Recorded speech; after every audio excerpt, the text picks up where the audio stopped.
Yo, shalom, all praises to the Most High. Yo ho, Yehoshua. This is YYBY. My Bitwig has, I want to talk about a few updates, patches on Bitwig Studio 3.3.1, and this is 3.3.0.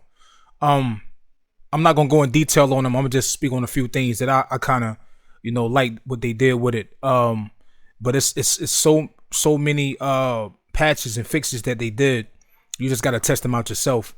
One, they improved the multi-core performance for Bitwig instruments.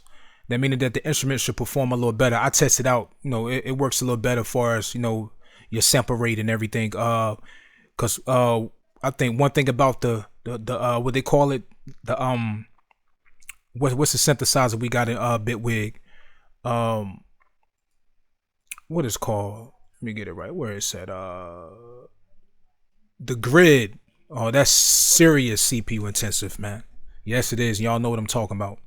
All right, next, zoom to fit selection shortcut by double clicking a scroll bar or often the Z key.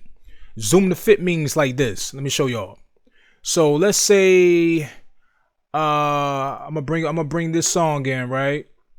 I'm gonna go right here. Let's say I got this beat right here. Right? Let's say I got this beat. And okay, stereo track, and let's say my songs is huge like this.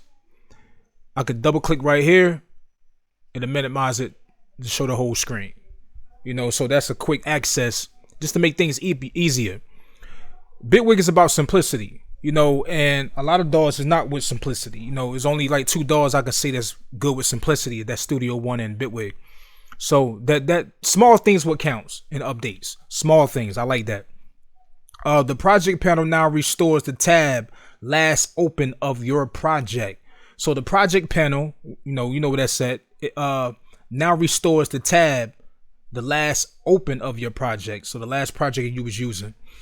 Also, Bitwig has a new synthesizer called the Polymer, or something like that. How you want to pronounce it? Let me show y'all what this about. So let me go to it right quick. I actually like this, man. Now we all know that when you're using the grid, sometimes you don't know. The grid is so crazy. Grid is crazy. It's crazy dope. You don't know where to start at with the grid sometimes. Sometimes you just got to throw some stuff in there, man. I mean, honest. It reminds you of reasons like it because it's like a rig. You rigging everything up. And people who use synthesizers in the hardware, they in love with it.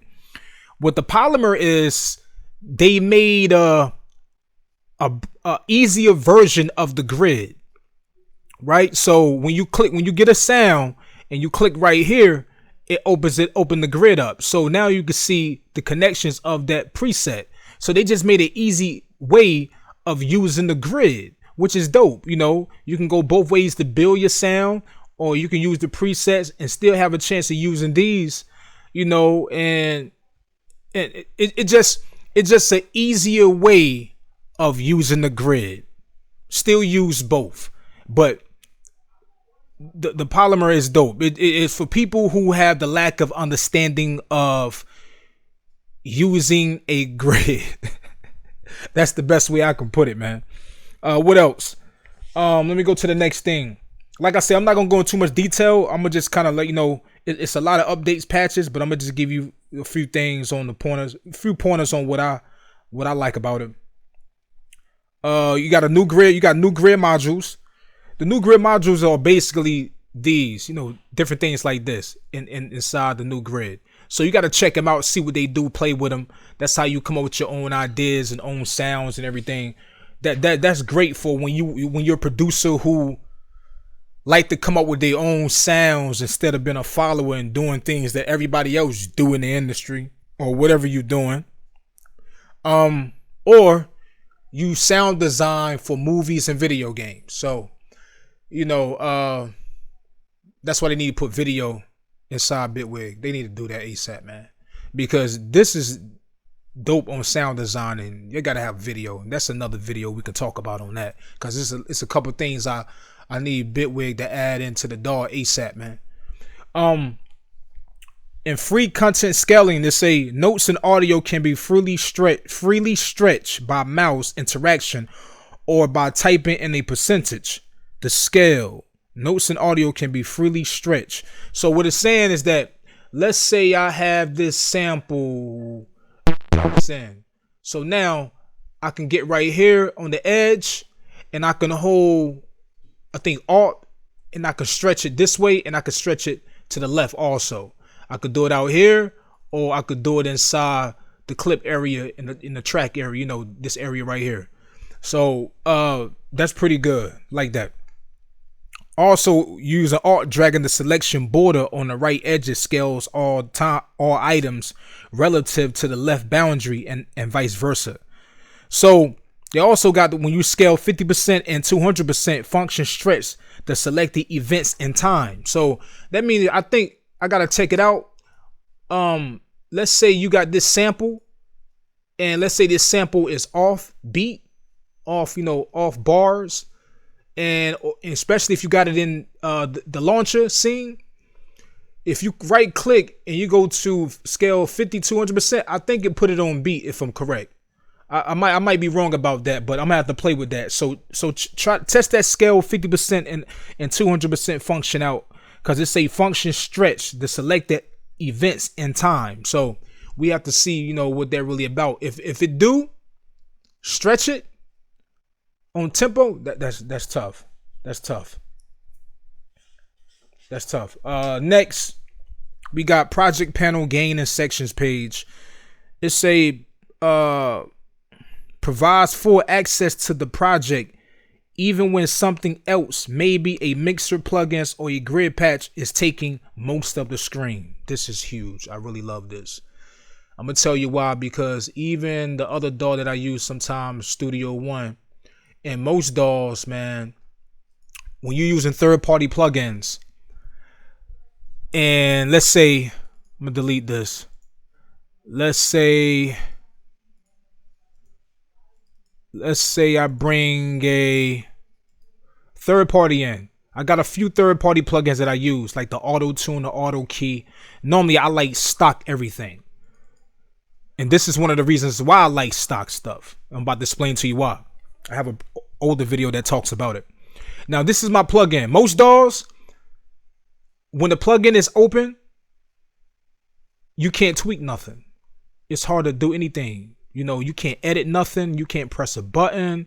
You can't, because you might be using this plugin for your monitor of your input when you're recording something in. You might want to look at your input levels, you know, see what's coming in on your input, your meter, and so on and so forth.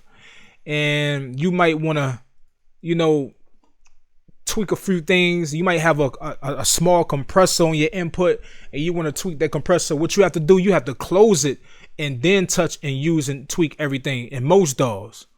But in Bitwig, if I have this open, if I have this open, I can touch anything. I could tweak anything, press play,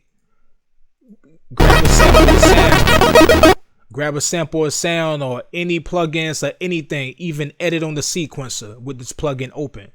Small things what counts. The small details what makes a difference in a DAW, instead of just throwing big things in there and not fixing the small things or the small bugs. What else? With one or more cue markers selected, right click or use the key command to set enable arranger loop for that duration.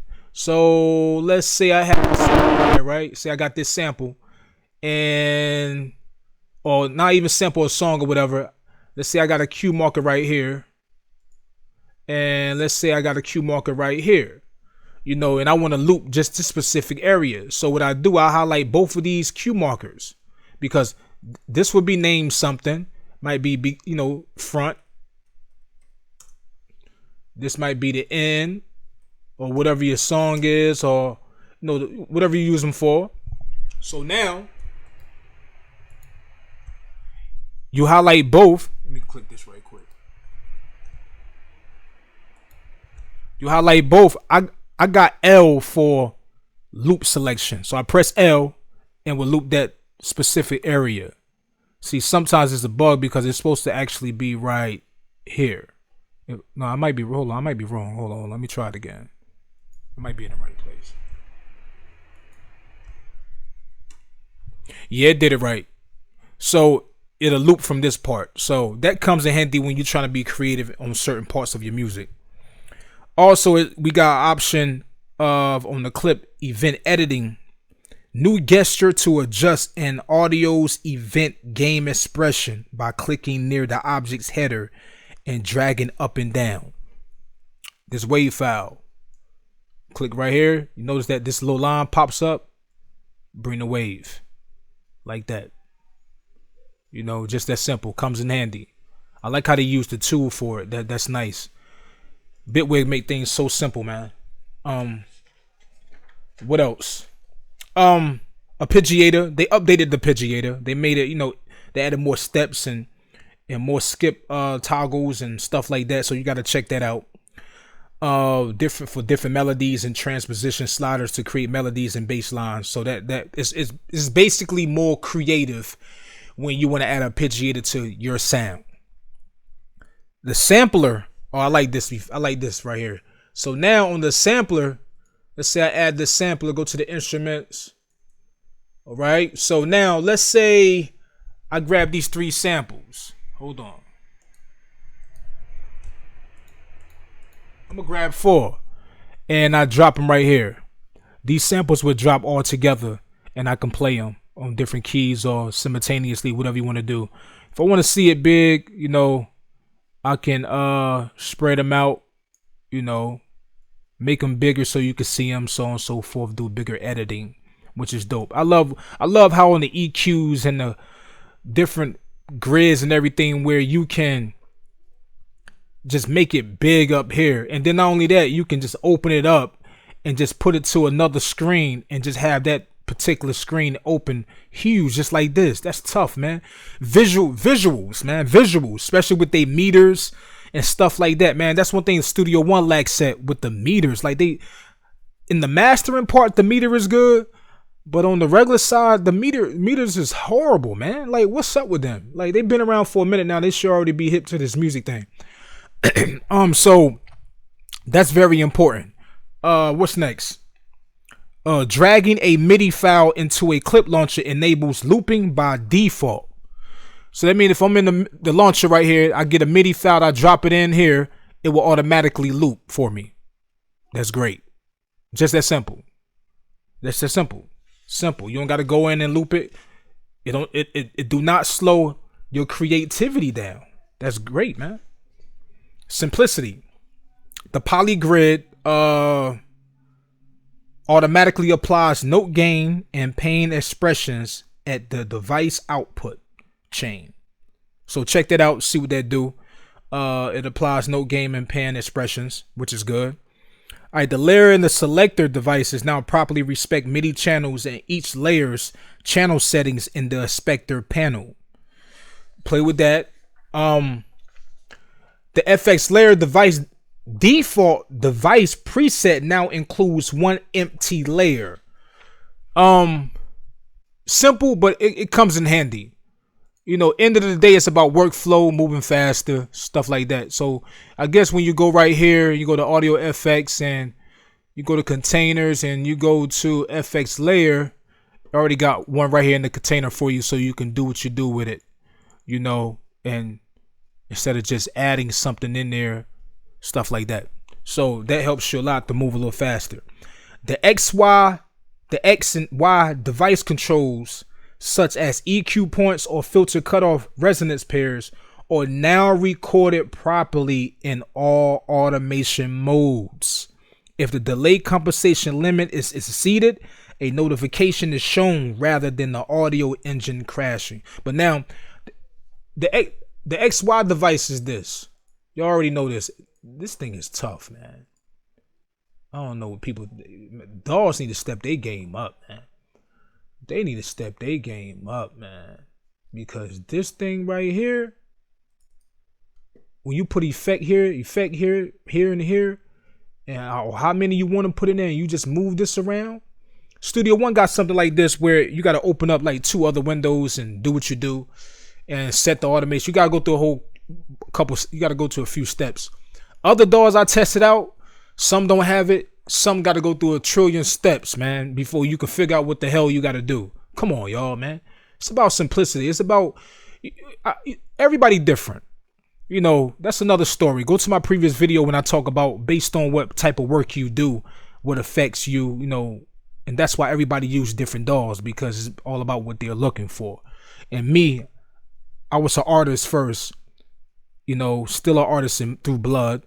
I'm a producer. I record artists and everything. So I need creative. I gotta be in the mental of creating. So another thing is that VST3, we now notify plugins when we render offline for bouncing. Another thing for VST, after deactivating and activating a plugin, modulated parameters are set to correct values. Important. It seems small, but go test it out so you can really see. VST3 improving plugins in uploading, which is good. So stock plugins. So they're really talking about the third-party stuff, man. Third-party stuff cause problems, man, because one, they have to keep up with the updates of the DAWs, and third-party plugins is 2 different companies, and a lot of the times the plugins that you pay for might work now, but when that update come, it might not function correctly because it's a third party. That's why I like to deal with the stock stuff more. There's only a few plugins that I use that's third party, and normally they either pitch correction, because most DAWs do not have pitch correction. They begin to have it now, like FL Studio, Logic, I think Samplitude. They have I mean, when I say pitch correction, it's 2 different ways. You can go in depth, or you can just do like the auto tune. I mean, like the auto tune type perspective, or you could just use Melodyne integrated or something like that, and then use pitch correction. That's when you go in more depth. You really fixing an artist who sound horrible. But and distortion plugins. Most DAWs don't have distortion plugins that clean up hissing and noises. You got the noise gate. Noise gate come in handy in so many forms, but sometimes those dehissers and those denoisers,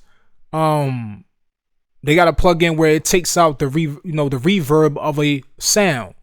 Helps a lot. Comes in handy, man, when you cleaning up things. If you have any more questions about anything with Bitwig 3, hit me up. Leave a message. This is YYBY. Shalom.